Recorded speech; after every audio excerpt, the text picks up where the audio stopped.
The British weekly newspaper, The Economist, released their weekly edition titled America's New Best Friend, Why India is Indispensable. They even shared a statement on their tweet stating that India does not love the West. The cover caught some attention from the Twitter users who called it quite racist on the part of the West, who have continued to demean the image of India at the international front. This is not the first time that any international media has been racist towards India. Several such instances have occurred in the past as well. Let us see how the Western media is creating false narratives to degrade India's image. Hello and welcome, I am Shreya and you're watching The Pamphlet. The cover image of this week's edition of The Economist has created quite a stir among the Twitter users. The image shows a white man holding a tiger. Maybe they're trying to portray India as a wild pet of the American president. No, to be exact, this is not my statement. In fact, a Twitter user has given this reaction, as you can see on screen.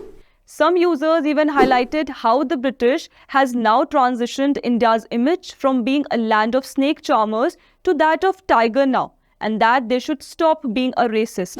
The host of Charwaka podcast, Kushal Mehra, tweeted that the image of gross and racist and that the West thinks India is some American pet that can be tamed. You can see the full tweet on screen. In another tweet, Kushal Mehra has shown how The Economist had released a similar racist cover like this 10 years back.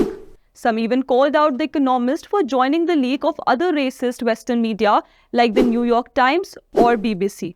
How can we forget the New York Times racist cartoon on Mangalyaan? India's historic attempt in 2014 to be the first nation to reach Mars in its very first attempt was praised by almost every leading nation. But of course, how can we expect the same from an American daily? During the launch of Mangalyaan mission, one of the most cost-efficient Mars craft was used. India even surpassed Japan and China, who actually failed in their very first attempt during the Mars mission. And this is how the New York Times hailed India's historic mission, by publishing a cartoon where a barefoot man wearing a dhoti, turban and holding a buffalo next to him is seen knocking on the doors of elite space club. It seems as if the New York Times wanted to remind the viewers of the times when India was ruled by the Britishers and racism against India was of course at its peak. Although after some years, New York Times apologized for the cartoon after several readers complained about it. Back in 2017, the New York Times had written about how the Indian sari is part of Hindu nationalism. The article read that promoting sari is an effort to align party's broader political program to project multi-faith India, a country of more than 1.3 billion as a Hindu nation. In the same year only, NYT wrote another racist article about an Indian company opening a manufacturing facility in Detroit, US. They wrote that it has been years since Detroit, birthplace of the American auto industry, was a steady producer of the manufacturing jobs that defined it as the motor city. But its comeback is entering a new phase. The latest milestone came Monday with the announcement of the area's first new vehicle assembly plant in 25 years. And the automaker making it happen is from, of all places, India. NYT has also tried to intervene in India's internal matters by printing baseless articles without any facts.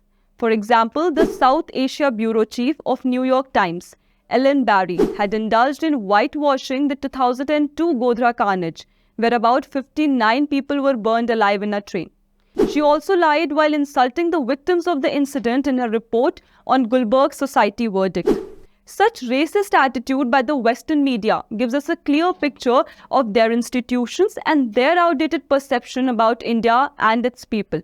Ironically, the institutions such as The Economist and NYT are the ones with dozens of words about inclusivity and diversity in their About Us section. Thank you for watching. If you like the content, do like, share and subscribe to our channel, The Pamphlet.